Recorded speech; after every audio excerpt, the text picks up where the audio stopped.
Hi, welcome back, beautiful, beloved souls. Before I go on, my name is Gem Stone. I'm a psychic medium and I'm an author.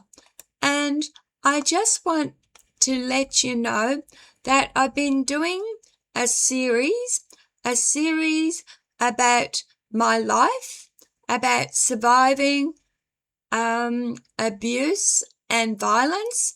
And I hope that you have watched the other episodes, because every episode was about a chapter in my life.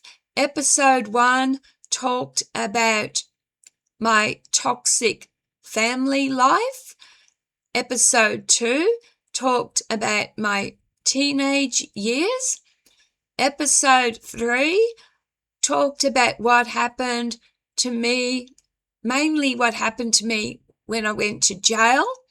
Episode 4 talked about my years of addiction. And I just want to say something else about episode 4. I also landed in court. Although I was a drug addict for 17 years and I ended up landing in court, I got, the police pulled me over one time and they asked me to do a drug test, and I couldn't provide any saliva. So because I couldn't provide saliva, I got done. The police could have taken me to the hospital to do bloods, but they didn't. So I got done with failing to provide a specimen, and I got like a fine, and I can't remember, but it was quite a few months my driver's license was taken off me. And this episode 5, is walking away from addiction. So this is after that time, after I had been to court and dealt with the fine and losing my driver's license. I didn't get a criminal conviction, but I was forced to go to court over, as I explained.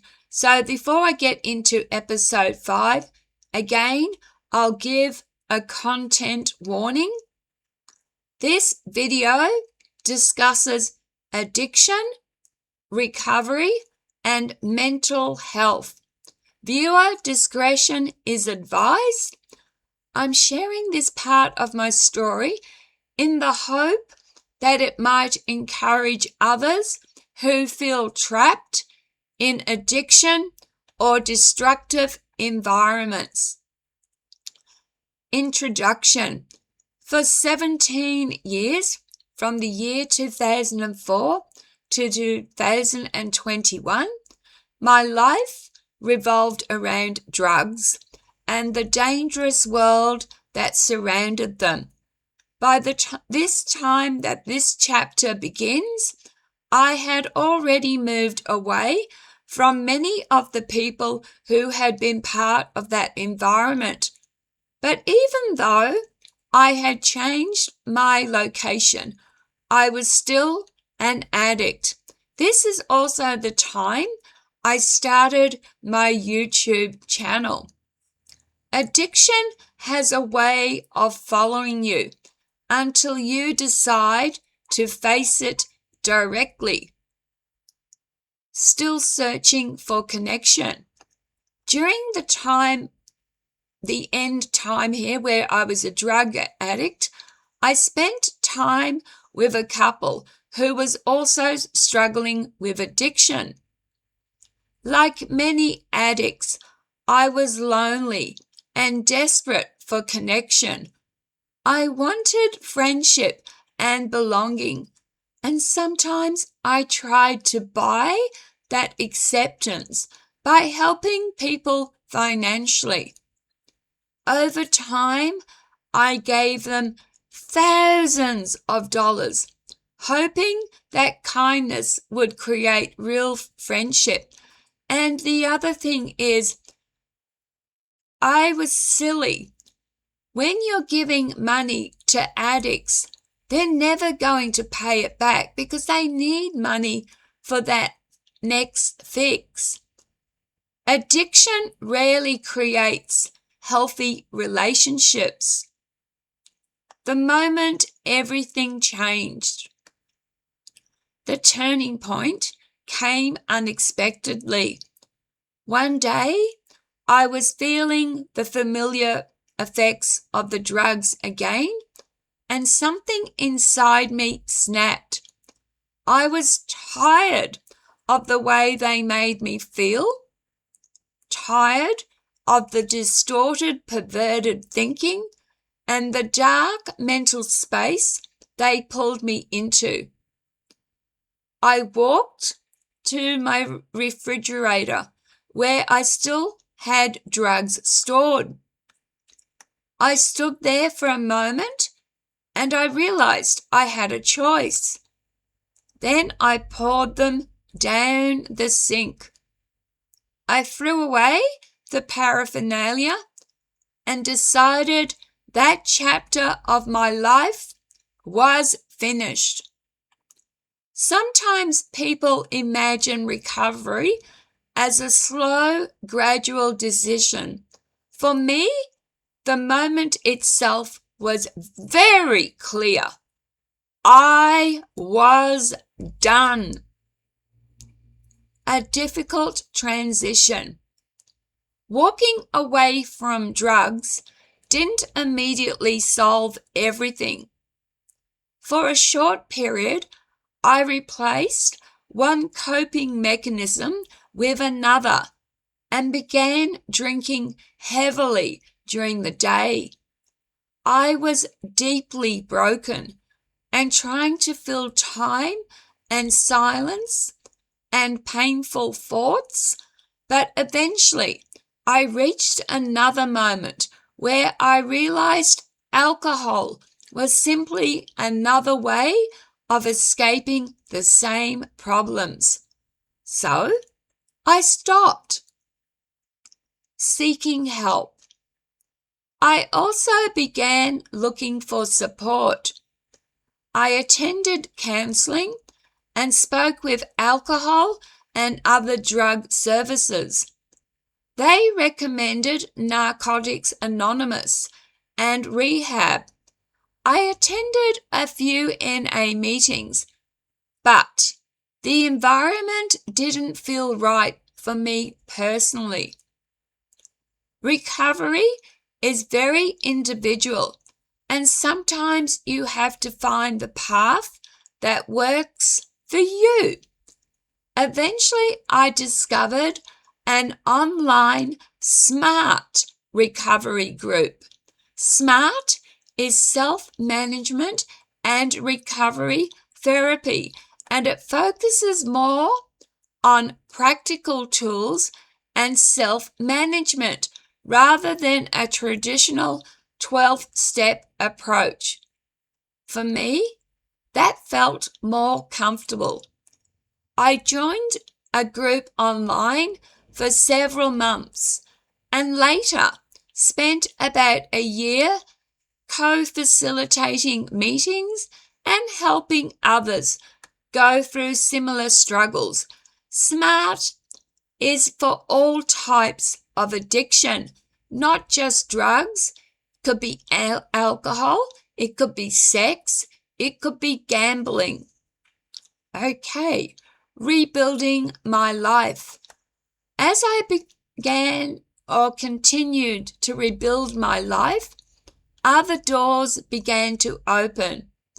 I was accepted into the NDIS, National Disability Insurance Scheme, which meant access to support, including counselling and assistance workers. For the first time in many years, I had structure and support around me. I also began writing about my experiences, including books about my journey and about addiction itself. You can find those books on Amazon. Writing became another way to process everything I had lived through. Okay, the role of YouTube. One of the most unexpected parts of my recovery has been my own YouTube channel. Creating videos and sharing my experiences has helped me grow as a person. It forces me to reflect and to stay honest with myself and to keep learning. Every time someone watches, comments, or shares their own story, it reminds me that we are not alone in these struggles. To those of you watching, thank you. To those of you who subscribed, thank you. Your presence has helped me stay accountable and motivated to continue moving forward. Now, I want to do a reflection on technology and connection. Some people are suspicious of artificial intelligence or new technology, but my experience has been very different. For me, tools like AI has been a way to reflect, organize thoughts, and explore ideas. I sometimes think of it as kind of a mirror, not perfect, sometimes getting my details wrong, but still capable of reflecting thoughts and helping shape them into something clearer. In my journey, it has been simply another tool for growth. Closing thoughts. Recovery didn't erase the past. Recovery hasn't brought back my Rob. I have had to not only deal with recovery, I've had to deal with grief. Not only did I lose Rob, I lost a young dog. And there is trauma. I've made mistakes, and the painful memories are still part of my story, but they no longer control my life. Walking away from addiction was the beginning of a new chapter where survival slowly turned into understanding, and understanding slowly turned into healing. If you are watching this and you feel trapped in addiction or surrounded by chaos, I want you to know something important. Change can begin with a single decision. Sometimes that decision happens quietly in a kitchen, standing in front of a sink. Thank you very much for listening. Please, again, would you drop your thoughts below and do so respectfully? Again, please be kind to one another. Remember, a smile might just change someone's life for the better. Take care of yourselves. Love, light, and blessings. And you'll see me again in a few days. Bye for now.